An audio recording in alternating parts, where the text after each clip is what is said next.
Halo, selamat berjumpa lagi dimanapun kalian berada. Semoga kita diberikan kesehatan dan juga kenyamanan dan juga eh, semua hal yang bisa memberikan kita semua manfaat untuk bisa mengikuti perkuliahan. Kita sudah melewati beberapa fase dari perkuliahan ini dan yang paling penting adalah kita sebenarnya sudah bisa masuk ke UTS. Walaupun demikian ada beberapa hal yang akhirnya terpaksa untuk dimajukan lebih awal. Sebelumnya saya ingin mengajarkan kalian sebenarnya masalah logika terlebih dahulu. Hanya saja saya kemudian lebih baik kayaknya kita menggunakan fase-fase game gitu ya di UTS, sehingga saya memasukkan logika itu langsung di UTS. Nah, menurut saya logika ini saya sangat penting untuk dipahami sebelum kita bisa maju ke arah yang lebih lanjut.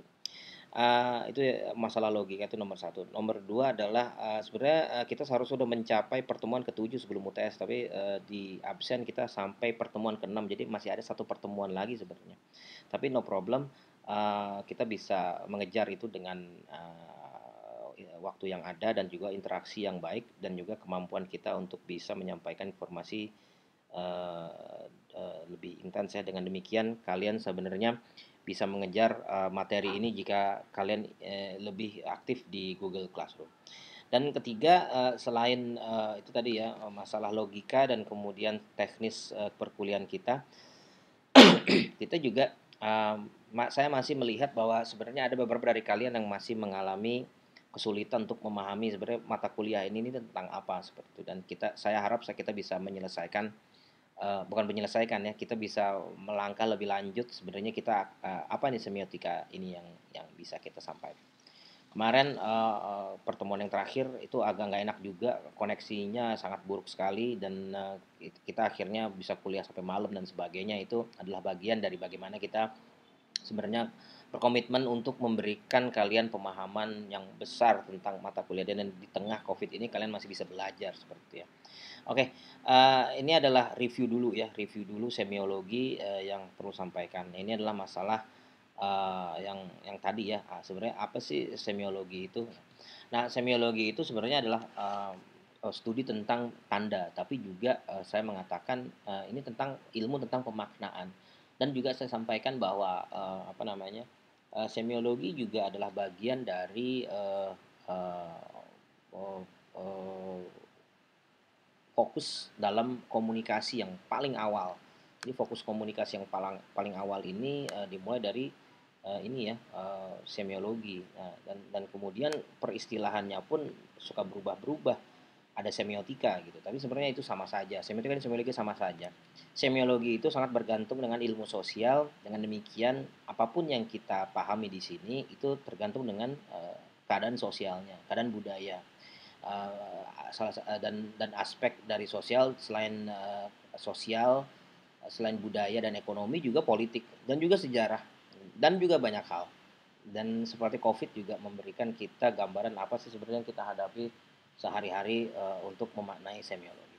Nah, eh, kita masuk ini ya, what is semiologi? Jadi apa yang kita dengar, lihat, yang kita apa tuh, kita sentuh, yang kita rasakan, dan bahkan apa yang kita alami itu adalah bagian dari semiologi. Namun demikian, tanda-tanda ini juga kadang-kadang kita simpulkan dengan icon, dengan apa tuh, simbol. Kadang kita bisa lihat logo dan kemudian trademark ya. Kita bisa memahami bagaimana itu bisa terjadi. Nah, sebenarnya di kelas ekstensi saya memberikan ibu-ibu lagi naik motor. Tapi di kelas reguler saya memberikan anak-anak yang sedang melakukan slow mo, jadi video-video slow mo itu. Nah, itu adalah interaksi simbol yang sebenarnya sangat kompleks. Jadi kita kita lihat ya, emak-emak dengan sen kiri belok ke kanan. Emak-emak naik motor sambil apa tuh namanya, melakukan cornering yang sangat luar biasa juga. Dan juga di situ saya tanyakan sebenarnya dari empat ini apa sih yang terjadi kalau misalnya kita kasih ke A, ke ibu emak-emaknya sendiri, atau kita kasih ke B ya, tentang kepada polisi tentang umum gitu ya. Kalau kita harus bisa berasumsi bahwa sebenarnya mereka akan memberikan jawaban yang berbeda-beda. Sama juga dengan video slow-mo. Saya mengatakan bahwa bisa jadi loh salah satu produser video-video itu bisa menjadi sutradara hebat gitu. Walaupun kalian lihat sekali lagi kayaknya kok susah banget melihat apa ya kehebatan atau ke jenius dari video-video slow-mo itu. Tapi ya memang kita harus jeli dengan hal-hal seperti ini dan dengan jeli kita teliti. Jadi kita tidak bisa memukul rata semua hal ini yang penting dalam logika ya. Logika ini penting sekali untuk mengajarkan kita untuk berpikir sangat teliti. Jadi semuanya dengan bertahap. Jadi kita tidak memukul rata, kita tidak berpikir secara generalis. Berpikir secara generalis inilah yang kemudian terjadi di berbagai narasi. Misalkan saya contohkan konflik Israel Palestina itu kita tahu bahwa itu adalah konflik tanah, tanah yang bagaimana. Nah, itu kan kita juga harus pahami sejarahnya. Jadi kita bisa berpikir secara teliti. Juga sama dengan konflik dengan KPK yang kita hadapi gitu ya. Itu ada Taliban di KPK seperti apa, siapa saja dari 51 orang yang tergolong di situ. Itu menarik sekali dan menurut saya kalian bisa lihat ya apa yang disampaikan oleh Giri katanya. Ini bukan bukan siapa namanya bukan novel dan kawan-kawan dibilang gitu. Artinya apa? Novel itu memang Taliban tapi di KPK tidak sepenuhnya Taliban aja gitu. Jadi ada interest-interest politik lain yang kita harus sampaikan kepada masyarakat dan kemudian kita paham seperti itu hitungannya kemana. Dan kemudian dari kelas Legora dan ekstensi juga ya, kenapa saya membedakan kalian supaya bisa merasakan experience yang beda dan kita bisa melihat sebenarnya apa yang bisa terjadi di balik peristiwa-peristiwa tersebut. Nah, kita kan di awal ini ya, di awal perkuliahan kita mulai dengan why dan why ini yang saya katakan sebelumnya adalah kenapa gitu ya dan ini dihubungkan dengan Simon Sinek dan menurut saya sangat penting sekali. Kita tahu bahwa semua ini punya makna dan ini berurusan dengan tindakan, mengambil keputusan, bagaimana kita mempersepsikan, mengkognisikan segala hal.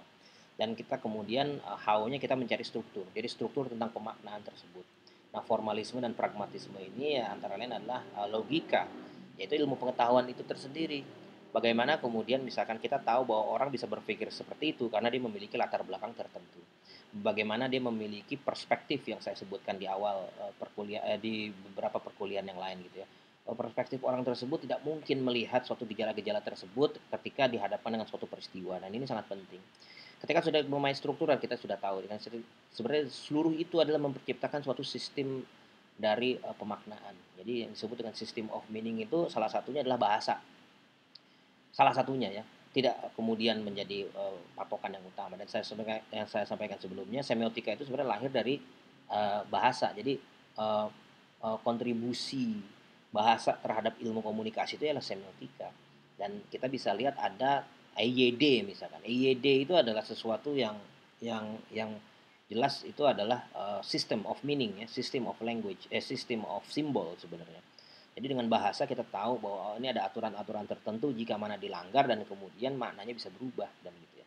Dan kita bisa lihat bahwa sebenarnya system of meaning juga terjadi dalam peristiwa ya, dalam fenomena. Dan ini kita bisa menggunakan discourse juga logic dan kita bisa menggunakan logic network of knowledge. Inilah bagaimana kemudian kita bisa memaknai bagaimana hoax bisa muncul, kenapa itu bisa terjadi, hoax apa aja yang bisa muncul di kalangan Indonesia dan Amerika itu bisa berbeda. Bagaimana kemudian kita bisa misalkan tahu orang bisa berpikir seperti itu. Dan bahkan dalam lanjutannya kita bisa merangkap orang, memperangkap ya orang bagaimana orang terperangkap dalam pemikiran seperti itu dan dengan demikian kita bisa mencari solusi-solusi yang lebih baik. Kita bisa melihat bahwa ternyata di COVID-19 itu juga banyak itu ya banyak hoax juga. Jadi orang tentang vaksinasi dan sebagainya itu bermasalah dan kita harus bisa men-tackle itu. Bagaimana orang mau percaya dengan vaksin? Karena kalau misalkan tidak divaksin, dari kemudian COVID akan terus berjalan. Kita juga harus bisa menghargai orang yang tidak mau bervaksin, tapi kita harus bisa menumbuhkan suatu harapan orang bisa mencarikan solusi itu gitu. Walaupun tidak harus menggunakan vaksin misalkan. Orang kalau misalkan dia memilih untuk tidak memvaksin tidak apa-apa, asalkan dia hidup sehat dan dia tidak menjadi bagian dari klaster. Atau dia bisa menggunakan cara lain seperti plasma dan sebagainya. Tapi kemudian menyatakan bahwa vaksin itu salah, nah itu yang harus kita pahami bersama dan kita harus mencapakati keputusan-keputusan orang. Dan juga sama ketika orang tidak mengikuti vaksin juga tidak bisa dinyatakan salah gitu. Jadi, dari ini ya, bagaimana kita bisa memahami, paham dan bagaimana pemahaman itu dipersepsikan, diterima. Tapi juga kita akan mengetahui sebenarnya ada structure of meaning. Selain itu juga, selain of structure of meaning, kita bisa melihat bagaimana itu bisa berubah, berevolusi. Kita tahu ya bahwa di masyarakat kita ada kata-kata tertentu pada zaman tertentu itu pahamnya berbeda. Kayak contohnya kadrun. Kadrun itu sekarang itu adalah kadal gurun. Mungkin orang melihat itu kadrun itu ya Taliban. Orang-orang yang konservatif Islam itu adalah Taliban atau kadrun. Tapi pada tahun 80-an kadrun itu adalah para para pelayan negara ya, PNS, polisi, tapi mereka nggak bisa diandalkan, gitu. Nggak bisa, mereka justru orang bermuka dua gitu, mencari kesempatan dalam kesempitan. Itu kadrun juga. Tapi tahun 80-an. Nah, ini bagaimana contoh bagaimana meaning itu evolve dan meaning itu berganti. Contohnya ya saya sebutkan beberapa minggu yang lalu tentang FWB. FWB kan sebenarnya sudah ada gitu. Dan kita tahu tahun 2017 dan kalian sebenarnya sempat sempat malu-malu gitu. Friends with benefit itu seperti apa? Mungkin saja itu hanya berhubungan dengan seks misalkan. Tapi tidak demikian. Mungkin om kamu atau ayah kamu atau ibu kamu tahu dengan FWB tapi dengan istilah yang berbeda, misalkan hubungan tanpa status gitu waktu zaman tahun 80-an. Juga sebelum itu juga ada TTM gitu. Teman tapi mesra gitu. Ya, itu juga hal-hal yang merupakan contoh bagaimana meaning-meaning ini bisa berubah. Dan kemudian kita bisa memahami bagaimana itu bisa diambil sebagai keputusan dan juga bagaimana itu bisa bergelur di masyarakat. Dan menurut saya inilah yang hal-hal yang kita harus pahami bersama, ya, kontribusi semiotika terhadap masalah-masalah sosial. Nah, kita bisa memahami, kita juga bisa melihat bagaimana itu bisa muncul dari sejarah, dan kita sebenarnya ini terbagi dalam tiga, ini positif, ini adalah konstruktif, ini adalah kritis. Jadi sebenarnya kita bisa tahu yang paling sainsnya itu ilmu pastinya di sini. Semiotika juga ada ilmu pasti di logika. Konstruknya itu dipahami dengan cultural study. Misalkan bisa diperbandingkan, kita bisa tahu, bisa dilokalkan. Kalau A itu tidak berlaku di B dan atau sebaliknya, dan kemudian ada paham lain yaitu C, D dan sebagainya. Itu beda-beda ya. Misalkan kayak orang India kalau ngomong iya itu gini, gimana, enak, artinya enak gitu. Tapi kadang-kadang orang begini tuh kan jadi begini gitu. Nah, itu iya dan tidak tuh agak beda. Iya kan begini gitu. Enak, ya. Tapi kalau begini kan artinya tidak gitu. Nah, ini contoh bagaimana komparatif itu terjadi, ada perbedaan meaning gitu. Sama juga misalkan eh, bagaimana orang eh, di tempat lain menggunakan misalkan kamar mandi dan sebagainya. Ternyata toilet aja berbeda-beda bentuk karena ya itulah perbedaan makna, perbedaan maknanya mereka gitu. Kan kemudian bagaimana makna itu mempengaruhi orang. Kadang-kadang makna itu seperti itu dan demikian orang tidak bisa berpikir lain gitu. Ini menurut saya yang harus kita pahami, yang saya katakan tadi ya, orang tidak mau vaksin bukan berarti itu salah. Bisa jadi dia belum paham. Sama juga orang yang vaksin belum tentu benar. Bisa juga dia kepepet.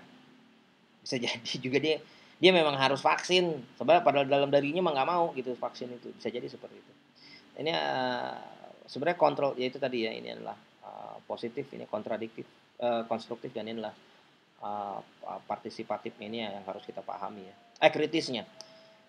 Di bahasa Arab juga kita bisa lihat ya bahwa ternyata ada kata yang hampir sama, hamam sama hamam, hamam gitu. Keduanya sama, padahal ini adalah merpati. Ini merpati, ini artinya toilet. Sama seperti kita menggunakan sanksi dan sanksi misalnya.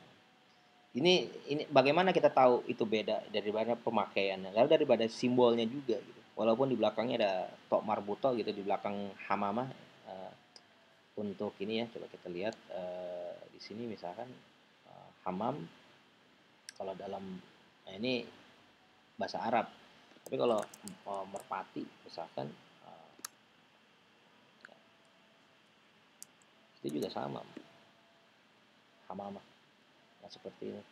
Nah, ini kalian bisa bisa pahami bahwa ini semua bisa jadi karena salah-salah ketik gitu. Karena salah ketik aja orang bisa bermasalah gitu. Nah, kita bisa lihat bahwa semua ini bergulir dengan sangat cepat dan kadang-kadang kita melupakan sebenarnya yang prosesnya itu sebenarnya perlu proses panjang. Semiologi dan semiotika di Yunani itu menggunakan zoosemiotik, simptomologi ya, dan kemudian humanism dan filosofi. Kalau semiotik ya saya katakan sebelumnya, kita tahu bahwa binatang ini sedang melakukan apa dari pola tingkah laku mereka. Simptologi juga adalah sebenarnya ilmu tentang gejala-gejala penyakit. Kenapa mukanya memerah, kenapa dia mukanya menghitam. Gitu. Ada orang yang mukanya menggelap gitu ya. Itu karena dia punya penyakit-penyakit tertentu dalam badannya dia. Gitu. Bahkan cara jalannya aja kita tahu bahwa dia punya kecacatan di mana. Dari semiotik kita tahu misalkan binatang ini sedang mencari mangsa gitu, kucing ya dengan pundaknya agak ke atas, kalian bisa lihat ya pundaknya mereka agak ke atas ya, mencari mangsa. Dan sebenarnya kita juga menggunakan simbol-simbol ini dengan hal-hal yang sangat mudah, misalkan contohnya saya kasih di gambar ini adalah memberikan arah jalan misalnya. Nah, semiotika juga sebenarnya menganalisis itu, tapi menganalisis sesuatu yang sebenarnya tidak kelihatan gitu. Semuanya adalah simbol, semuanya adalah teks. Nah, dan kita perlu logika. Nah, makanya logika inilah yang harus kita perbaiki. Gitu.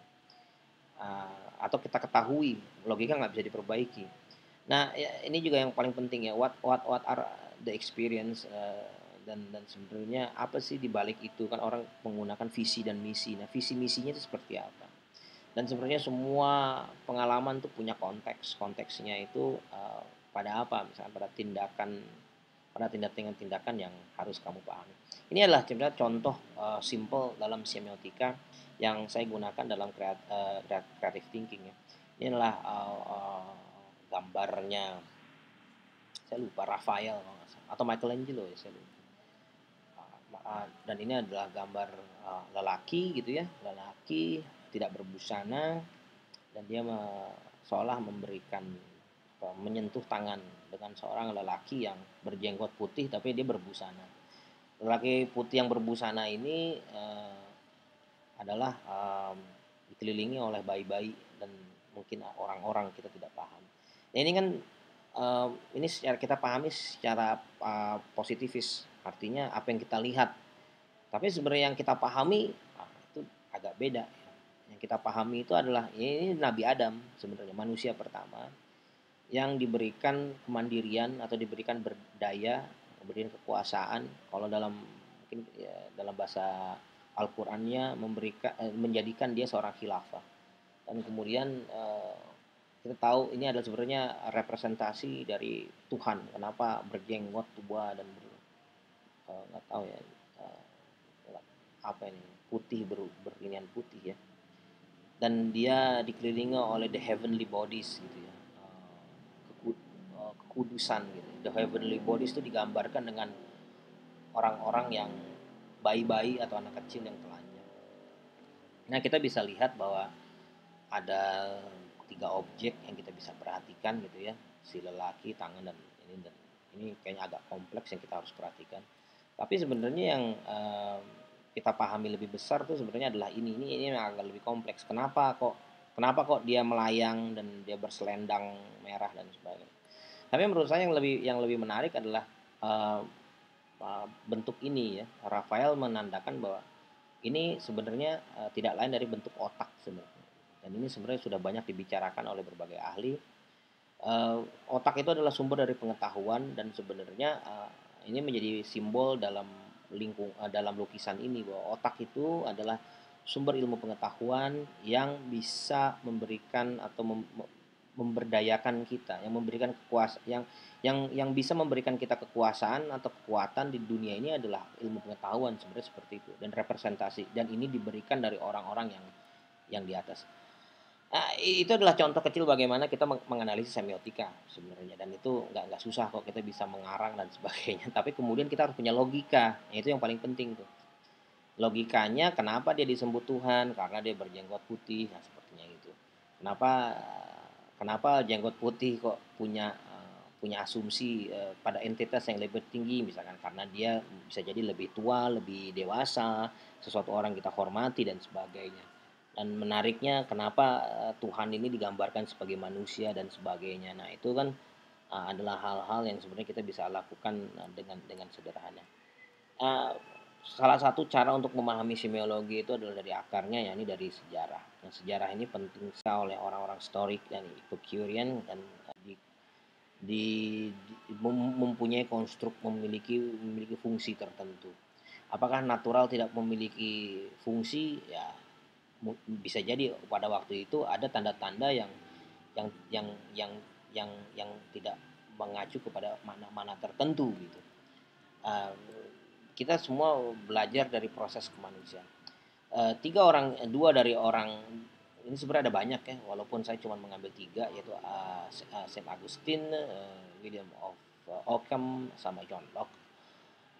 Mereka mengatakan bahwa Saint Augustinus adalah natural and given sign, William of Ockham itu adalah mental prophet spoken and written, dan John Locke mengatakan bahwa sebenarnya tanda-tanda ini meninggalkan suatu bekas di otak kita, ya ini adalah pengetahuan.